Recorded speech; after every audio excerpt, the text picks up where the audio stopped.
Hello, good afternoon, Miss, and good afternoon, everyone. My name is Najwa Soraya. I'm from class 336A07, and my student ID is 33220146.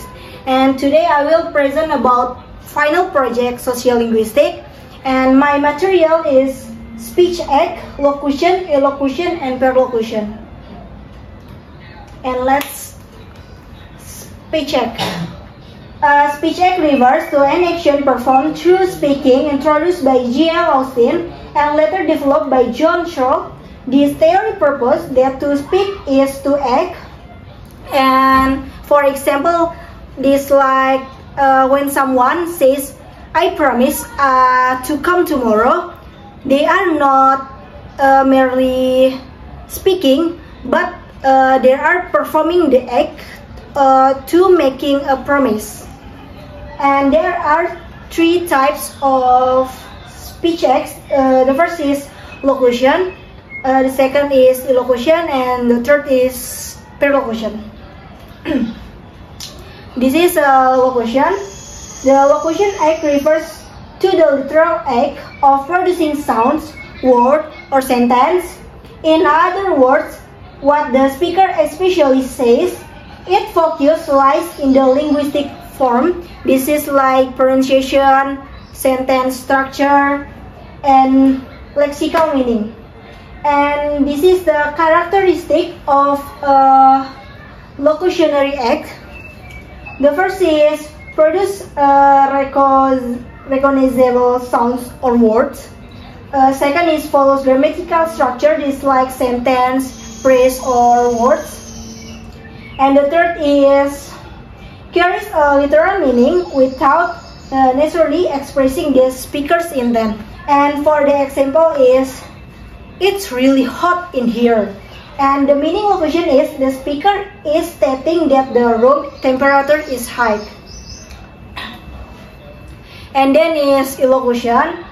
And elocution expresses the speaker's intention, purpose, or goal behind the utterance. In this type of act, the speaker performs an action through words, such as giving a command, making a request, issuing a threat, making a promise, giving advice, and so on.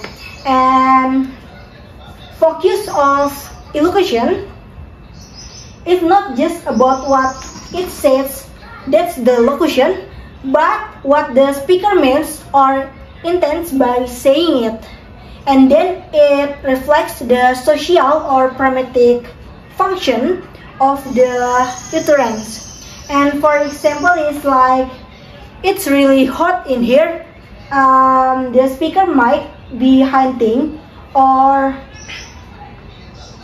requesting someone to turn on the fan or open the window. And then is perlocution.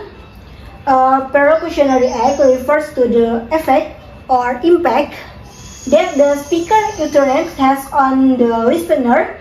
In the word, it's about what happens to the hearer after the utterance is spoken. For example, whether they get angry and then feel offended, taking action, change their mind, or feel sad, and so on. And perlocutionary effects can include, the first is physical action. This is like running away, leaving the room, and then giving something. And the second is emotional reaction. This is like surprise, happiness, or fear. And the third is change in talk. It's like believing something and then changing one's opinion and another. And focus of perlocution, that's the first is the listener reaction or response. The second is can take the form of action, thought, or emotions, and then often beyond the speaker's full control. The example is like, "It's really hot in here," and the perlocution meaning is the listener turns on the fan or open the windows. And then is characteristic of a perlocution locutionary act. The first is depends on the listener, not just the speaker, and the second may be intentional or unintentional. The third is the outcome may not always align with the speaker's original intention or elocution. And for example, this like a speaker tries to make a joke or elocution, but the listener ends up feeling offended and unintended provocation. And this is a video example, but before that I'm so sorry because this video cannot play in the PowerPoint, so I will open in the video.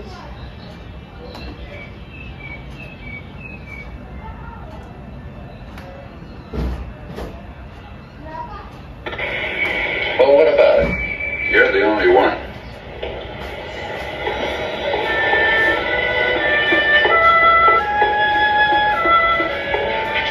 I have a proposition to make to all of you. I'm going to call for another vote.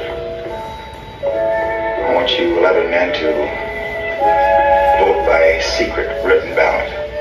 I'll abstain. There are 11 votes for guilty. I won't stand alone. We'll take in a guilty verdict to the judge right now. But if anyone votes not guilty, we stay here and talk it out. That's it. If you want to try it, I'm ready. All right, let's do it the hard way. That sounds fair. Everyone agree? Anyone doesn't agree? Fine, let's go. Get past these guys. Is that the right position?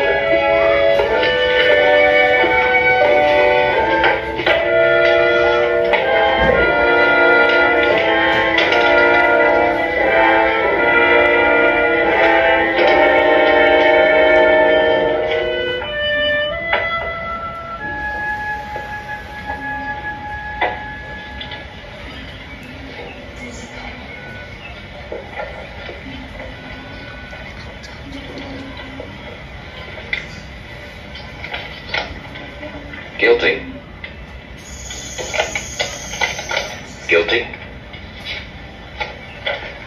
Guilty. Guilty. Guilty. Guilty.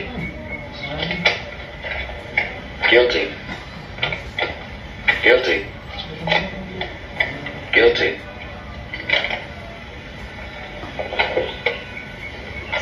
Not guilty. Guilty. Oh,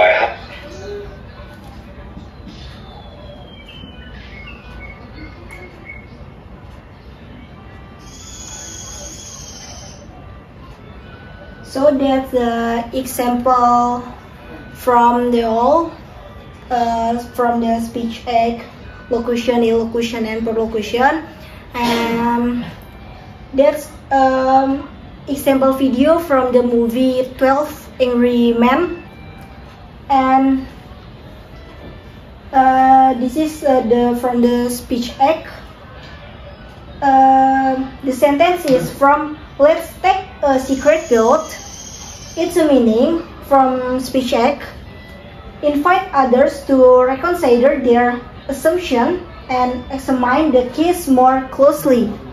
And from locutionary act, it's or what is literally said is this sentence is a clear proposal.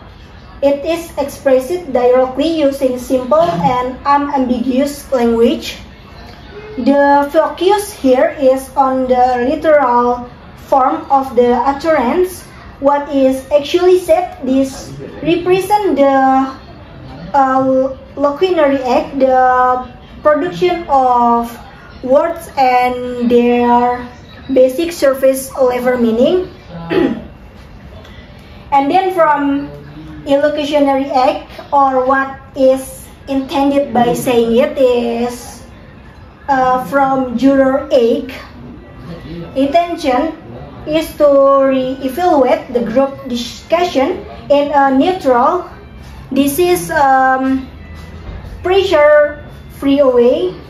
His request isn't just about voting, it's a strategic move on to create space for honest reflection and dialogue. And then the last is from perlocution act or the effect on others. The impact is, as a result of this request, the jurors agree to conduct a secret vote. The outcome is surprising. One juror changed his mind and votes not guilty. This moment marks a major turning point in the film. And that's all from me. Thank you for your attention and see you.